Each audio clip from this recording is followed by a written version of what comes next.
Welcome to knowledge world. 2023இல் சைலண்டாக சாதனை செய்த சென்னை. எதில் தெரியுமா?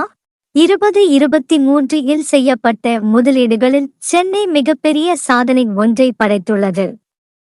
கிட்டத்தட்ட இந்தியாவிலேயே மிகப்பெரிய சாதனை என்று சொல்லும் அளவிற்கு பெரிய சாதனை ஒன்றை நிகழ்த்தியுள்ளது. 2023ஆம் ஆண்டின் 4வது காலாண்டில் இந்தியாவில் ஆபிஸ் அப்சார்ப்ஷன் எனப்படும் அலுவலகங்களை வாடகைக்கு, குத்தகைக்கு எடுப்பதன் அளவு அதிகரித்துள்ளது. முக்கியமாக சென்னையில் அலுவலகங்களை வாடகைக்கு, குத்தகைக்கு எடுப்பதன் அளவு புதிய உச்சத்தை தொட்டுள்ளது. 4இல் ஒரு பங்கிற்கு மேல் பெங்களூரில் அலுவலகங்களை வாடகைக்கு, குத்தகைக்கு எடுத்துள்ளனர். ஆனால் சென்னை 2 மடங்கு வளர்ச்சியை கண்டுள்ளது. 10.5 மில்லியன் சதுர அடி அளவிற்கு அலுவலகங்களை வாடகைக்கு, குத்தகைக்கு சென்னையில் எடுத்துள்ளனர். சென்னையில் வரலாற்றில் இல்லாத அளவிற்கு மிக அதிக அளவில் 10.5 மில்லியன் சதுர அடி அளவிற்கு அலுவலகங்களை வாடகைக்கு, குத்தகைக்கு சென்னையில் எடுத்துள்ளனர். இதன் அர்த்தம் 10.5 மில்லியன் சதுர அடி அளவிற்கு அலுவலகங்களை பல்வேறு ஐடி நிறுவனங்கள், தொழிற்சாலை நிறுவனங்கள் வாடகைக்கு, குத்தகைக்கு சென்னையில் எடுத்துள்ளனர். இதன் மூலம் சென்னை முதல் முறையாக முதல் 3 இடங்களுக்குள் வந்தது என்று கோலியர்ஸ் இந்தியா அறிக்கையின்படி தெரிவிக்கப்பட்டு உள்ளது. முன்பு 4.6 மில்லியன் சதுர அடி அளவிற்கு அலுவலகங்களை கொடுத்த சென்னை தற்போது 10.5 மில்லியன் சதுர அடி அளவிற்கு அலுவலகங்களை கொடுத்துள்ளது. 131% வளர்ச்சியை சென்னை கண்டுள்ளது. முன்பு 16.2 மில்லியன் சதுர அடி அளவிற்கு அலுவலகங்களை விற்ற பெங்களூர் தற்போது 15.6க்கு மட்டும் விற்று பின்னடைவை சந்தித்துள்ளது.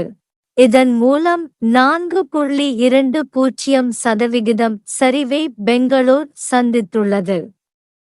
சென்னை மட்டும்தான் 131% வளர்ச்சியை கண்டுள்ளது.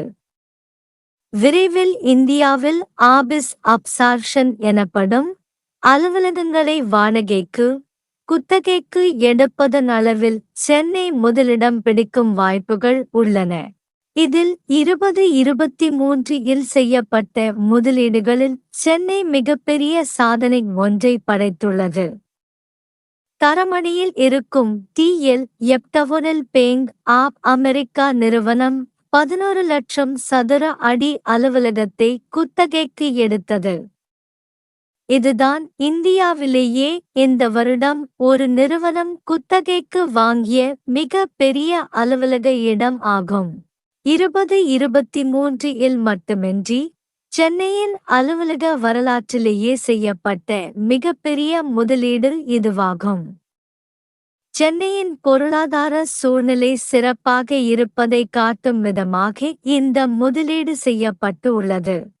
சென்னை மற்றும் தமிழ்நாட்டின் மற்ற பகுதிகளில் முதலீடுகள் தொடர்ந்து அதிகரித்து வருகின்றன.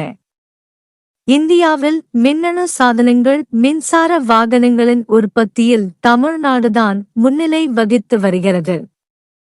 ஏற்கனவே ஆட்டோமொபைல் சாதனங்களின் உற்பத்தியில் சென்னைதான் இந்தியாவின் டெட்ராய்டு என்று அழைக்கப்படுகிறது.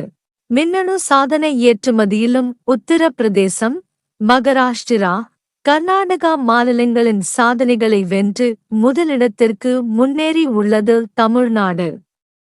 $1.86 பில்லியன் இருந்த ஏற்றுமதியை 2 ஆண்டுகளில் $5.87 பில்லியன் உயர்த்தி அபார சாதனை செய்துள்ளது தமிழ்நாடு. இந்த நிலையில்தான் சமீபத்தில் ஃபாக்ஸ்கான் நிறுவனத்தின் இணை நிறுவனமான ஃபாக்ஸ்கான் இன்டர்நெட் நிறுவனம் சார்பாக முதல்வர் ஸ்டாலினுடன் முக்கியமான ஆலோசனை கூட்டம் நடத்தப்பட்டது.